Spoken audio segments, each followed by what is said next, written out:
Dès ses premiers succès, l'image de Johnny a toujours constitué un juteux filon dont Laetitia Hallyday compte bien tirer parti.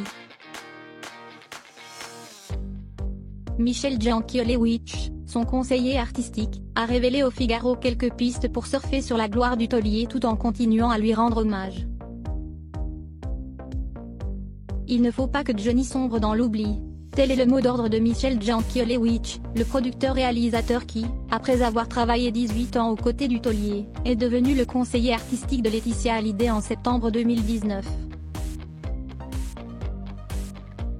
À Léna Luto, journaliste au Figaro, ils révèlent leur stratégie pour faire durer la carrière posthume de Johnny Hallyday, décédé dans la nuit du 5 au 6 décembre 2017, le plus longtemps possible. Il faut faire vivre sa voix et multiplier les prestations scéniques. Pour pérenniser la mémoire du rocker, Laetitia et lui comptent organiser des hommages annuels, comme le rendez-vous du 1er décembre à l'Olympia pour lequel Laetitia puise dans de mystérieux coffres. Plus étonnant, ils étudient également l'idée de mettre la voix de Johnny sur des campagnes de publicité très élégantes, avec des marques de luxe par exemple. Une décision surprenante, quand on connaît l'aura populaire du taulier qui a permis d'augmenter les ventes de la marque de lunettes optiques 2000 jusqu'en 2012, mais qui correspond à l'objectif de créer une mythologie Hallyday. Celle-ci serait illustrée par une comédie musicale qui devrait tourner à partir de 2022-2023. Je n'ai pas encore de producteur, de partenaire ni de salle, reconnaît Michel Jankéléwitch.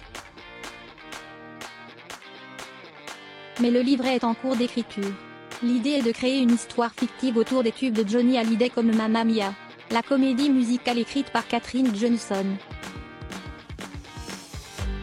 En parallèle, le site johnnyhallyday.com et les pages consacrées au taulier vont être pris en main par Julie, la fille de Michel Jankéléwitch. C'est elle qui prendra la relève sur le net. Elle va apporter des idées neuves pour faire revivre ce site sans dénaturer l'œuvre mais également travailler avec notre fond d'images sur Facebook et YouTube. Elle va donner un coup de jeune à tout ça.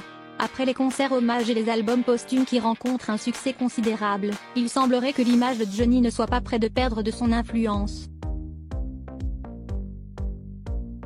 Sa voix devrait résonner encore longtemps à travers une large quantité de produits dérivés qui n'a de limite que l'imagination de ceux qui portent sa mémoire.